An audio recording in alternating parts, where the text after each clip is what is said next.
Hello and welcome back to another video. Today I'm in the Great Flat Load. I'm just going to take some photos for my project that I'm doing about mines. We've come here on like the windiest day ever, so I found a place that's a bit out of the wind, and it's also the busiest day ever. It's honestly the busiest I've seen it here. We've only seen like, not many people, but there's usually no one here, so having like a couple families here is weird, but I'm hoping that when we're in my shots, since with this project I don't really want anyone in it, but if this place isn't good enough, with all the people, and, if I just don't think it's very good for photos, then I've got another place that I want to go to, which may be later on in the video. So, yeah, I'm going to go out and take some photos, and I'll see you guys again in a little bit. I ended up only getting a few photos at this first location, and then when I got to the second location that I went to photograph, it ended up being completely flooded. So I'll have to save that location for another video. Anyway, this video was meant to be me going around to a few different shoot locations, getting some photos and just talking about this project. The locations were a bit of a bust and the photos aren't great, but it doesn't mean I can't talk about this project. And the first thing that I want to quickly touch on is how I feel that my landscape photography skills have improved since getting this Nikon ZF. And I think this comes down to a few contributing factors. The first is that I am enjoying this camera a lot and I'm taking it everywhere with me. So that means I'm taking more photos and, just by, taking more photos and using a camera more, you will then end up getting better photos over time. The second is that thanks to the dedicated black and white switch on the Nikon ZF, I found myself shooting landscapes in a way that suits it better for how I envision the landscapes and what I find interesting. If you've watched a few videos on this channel about my landscape photography, there's only like a few because I don't really do it very much, but you would know that I'm not really one for, photographing beautiful landscapes. I like the type of landscape photography where you question the environment or subject matter, or you're just interested in what, is in the scene rather than being in awe of the beautiful landscape. And the third contributing factor is being able to use a 28mm focal length. Now that I've gotten this 28mm f2.8 for the Nikon ZF, it's just made me realise how much I love this focal length. I always thought that 35mm was just the perfect focal length for me since it's pretty similar to how I composed images in my head. But once I started using a 28mm, I realised how much more similar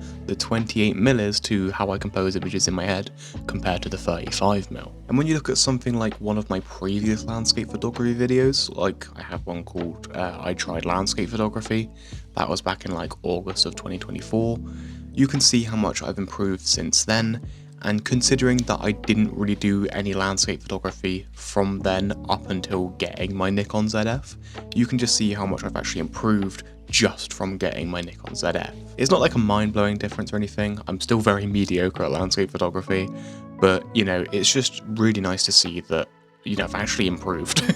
Anyway, the next thing I want to talk about is the style of this project. Originally, I wanted to shoot this project fully in colour, so then if I can find some mine entrances that have some like blue and green copper stains, then I can get those colours in the project. But when I was taking photos for this project in the normal shooting mode instead of the black and white mode, I just realised that I wasn't really a big fan of these images. But I continued shooting in colour because I loved the idea of getting these copper stains in this project. And on one of the shoots that I was doing when I was shooting in colour, I made a mistake that just completely changed the way I've been shooting this project. I was shooting at Levant Mine, and for the first couple photos there, I accidentally shot them at either 3200 or 6400 ISO, so they were just a tad bit grainy. I don't mind a bit of noise, especially when the images are black and white, so I decided to convert these images to black and white just to see if I could, still use them basically, because I really liked the compositions and I just loved it straight away. Like the grain, the black and white, everything looked really nice, and I ended up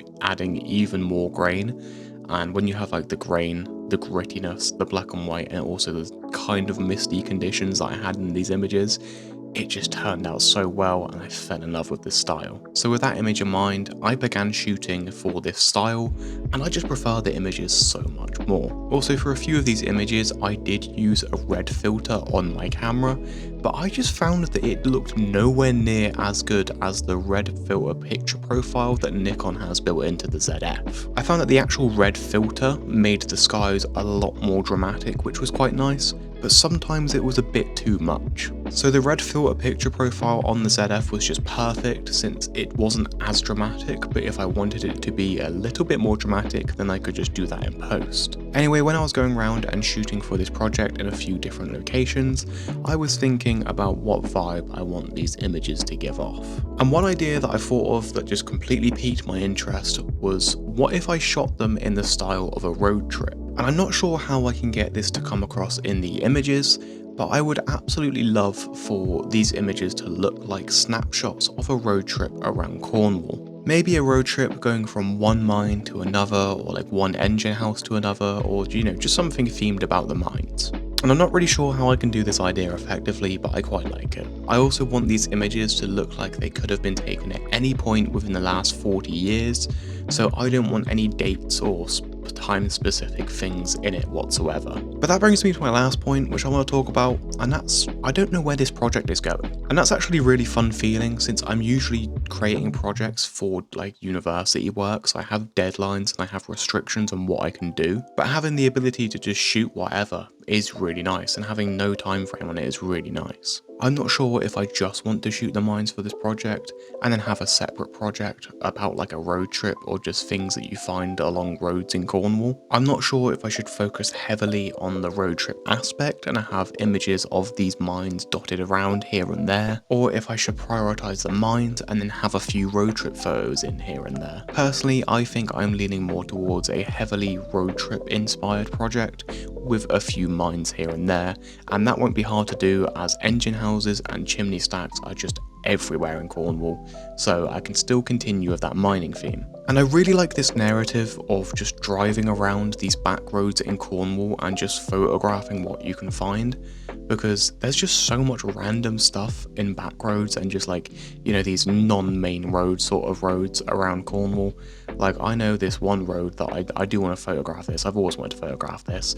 There is just a road, and on top of a hill there is a boat that's like kind of sticking out of a hedge. It's really cool, but I've tried to photograph it once before and it was so difficult to compose. But maybe with this new lens, I might have an easier job doing it since it's a lot wider. But anyway, that's just some thoughts and updates that I wanted to share about this project. Let me know in the comments what you think about what I've said, and if you could share any input of your own ideas or anything like that. I hope you enjoyed this video. I'll see you in the next one. Goodbye.